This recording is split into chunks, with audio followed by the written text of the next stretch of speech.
Bonjour Patrick, moi je voudrais vous demander une petite récapitulation de votre conférence parce que l'enregistrement n'était pas parfait. Celle de Gabriel était meilleure. Si vous pouvez nous faire un take-home message de votre conférence, ça serait adéquat pour le public qui entend. Bonjour, mais bonjour tout le monde. Je peux faire en français? Comme vous voulez, français, anglais, italien. Ok. Merci beaucoup pour l'invitation et on se réjouit de vous voir bientôt. Courage. Le message principal que je voulais vous donner, on parle de l'innovation, mais l'innovation peut être faite avec des choses très simples. Et les 5 sujets dont je vous ai parlé sont en fait une application de choses nouvelles par des outils très simples, comme par exemple lorsqu'il y a des problèmes d'aération, d'oxygénation parce qu'il y a des sténoses. L'utilisation de principes physiques tels que l'effet Venturi vous permet d'utiliser des petits tuyaux pour faire rentrer et sortir de l'air. Il n'y a donc pas besoin de dispositifs chers et difficiles à avoir. Il suffit de comprendre le flux de l'air à travers des tuyaux. La deuxième chose importante, c'est la vidéolaryngoscopie, lorsqu'elle est arrivée sur le marché il y a 15 ans, était un outil cher et compliqué à avoir. Et la littérature et l'expérience clinique nous montrent que le fait de visualiser ensemble en équipe les problèmes de la voie aérienne ramène une équipe autour de la problématique et améliore ainsi la performance de l'équipe. Que vous ayez un écran ou pas, cela pousse aussi à communiquer ensemble et à verbaliser ce que l'intubateur voit, et ainsi il amène avec lui son équipe pour améliorer la gestion de la voie aérienne. Donc l'innovation est faite de choses simples qui peuvent être améliorées par des techniques, mais qui ne sont pas forcément dépendantes de techniques compliquées. Merci. Any questions from the audience?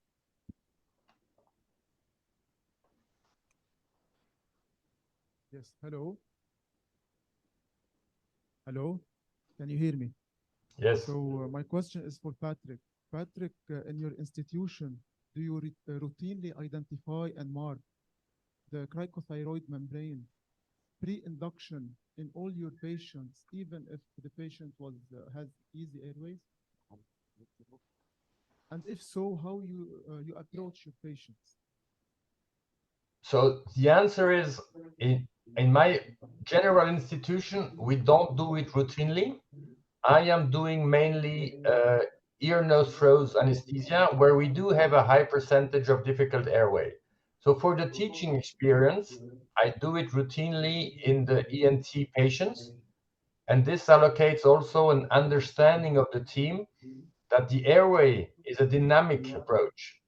While the patient is lying flat, not moving, you might identify the landmarks, but in a case of an unexpected difficulty and you need to go on the front of the neck, people will actually tend to move the head backwards, and the identification will be different. So I will promote universal usage of ultrasound equipment because we have them here anyway, and to sensitize and improve the airway management by identifying the landmarks. So yes, we do it routinely. And for the patients, we say we're just identifying it's a teaching experience, we're locating, and that's about it. Thank you. My second question for Gabriel. Hello? For Gabriel, do you hear me? Yes. So concerning the airway management guidelines, the latest one was from the PUMA group. Yes. And we can see that the airway ultrasound was an integral part of this algorithm. Do you think that the future airway guidelines will have the airway ultrasound an integral part of them? No. Yes, I think as Patrick has already said, the previous echographic identification of cricothyroid membrane is very important before inducing general anesthesia, especially in case of anticipated difficult airway. And there are more and more evidence that the use of ultrasound may also permit to assess, to detect anticipated airway difficulties. We can measure more and more features of the patient, anatomical features that can help us to really discriminate, anticipate potential airway difficulties. So, of course, ultrasound will be used more and more. And we have, as Patrick has already said, we have ultrasound machines almost in every operating theater now, because we use it for example, local regional anesthesia to put central venous access and so on. So the hardware, the machine are already there. We just increase now education and teach every anesthesiologist to use it for airway difficult airway identification.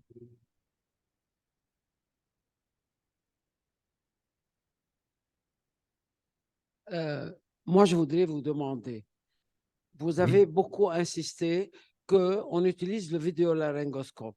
À mon humble avis, en tant qu'enseignante d'anesthésie, je trouve que le fait d'aller trop vite vers les vidéolaryngoscopes rend les étudiants mauvais intubateurs classiques.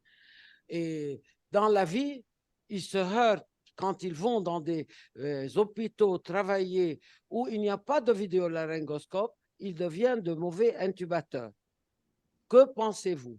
Il faut, moi, à mon avis, il faut apprendre l'étudiant à être un intubateur classique excellent, puis à faire entre-temps le vidéolaryngoscope.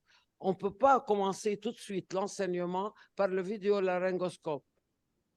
Quel est votre avis, Patrick et Gabriel?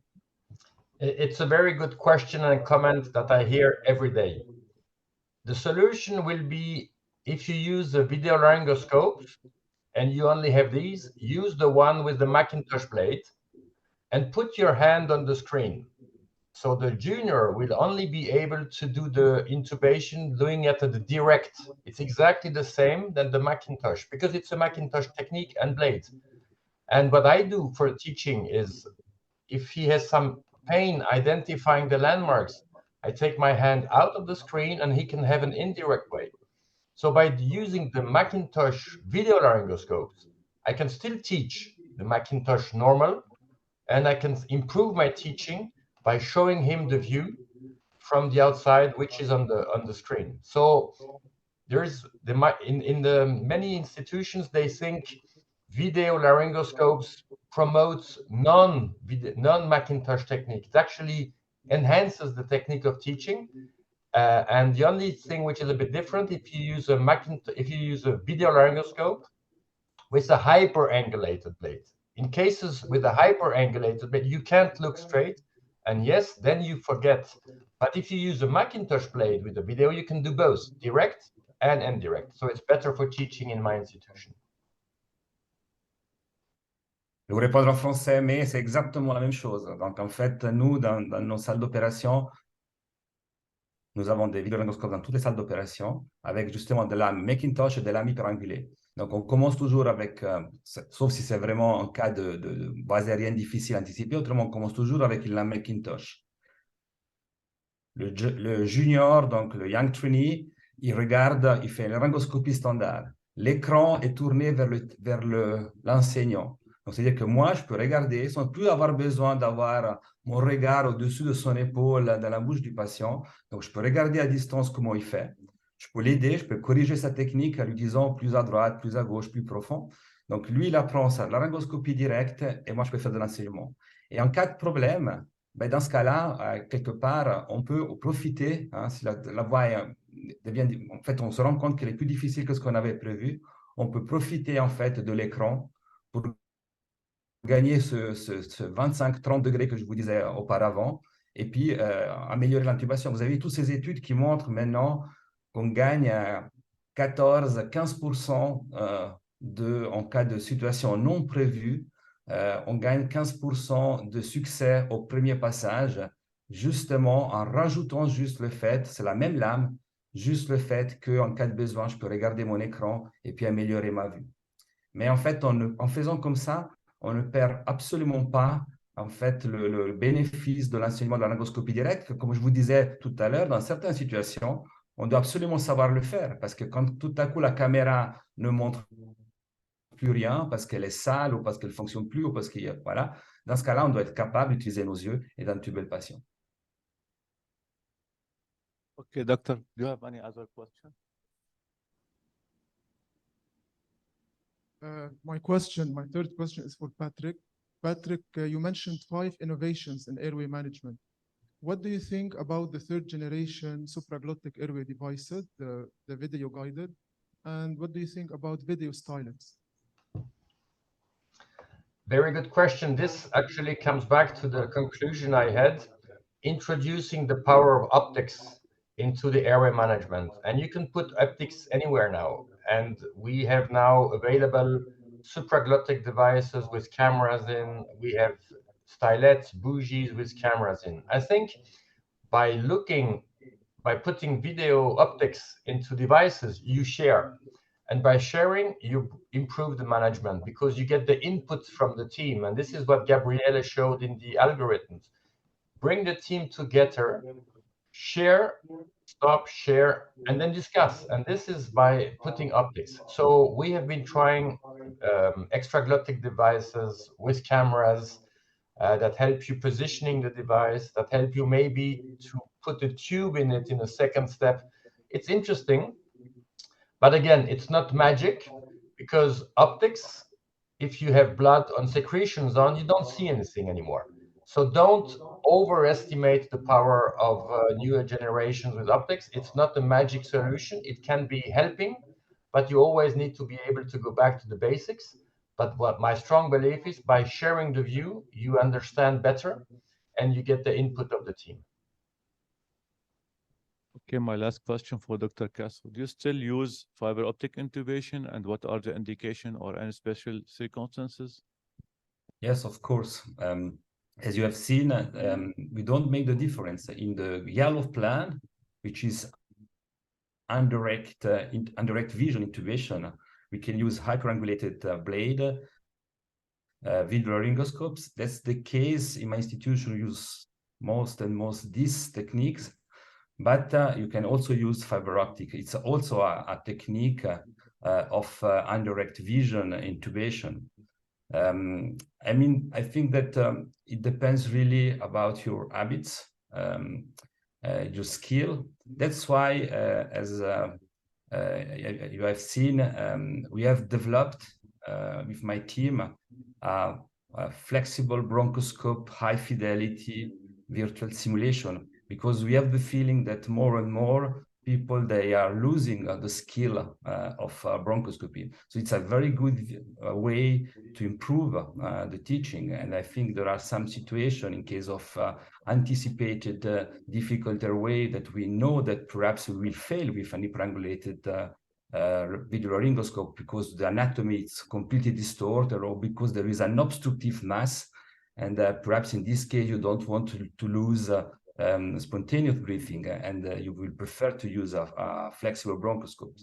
So to keep your skills up to date, I think that we must try to find new solution, and the use of virtual reality simulator, for example, could be one of these solutions. So I strongly believe that we have to keep this skill updated for every anesthesiologist. Thank you very much. We have a coffee break now for till 10.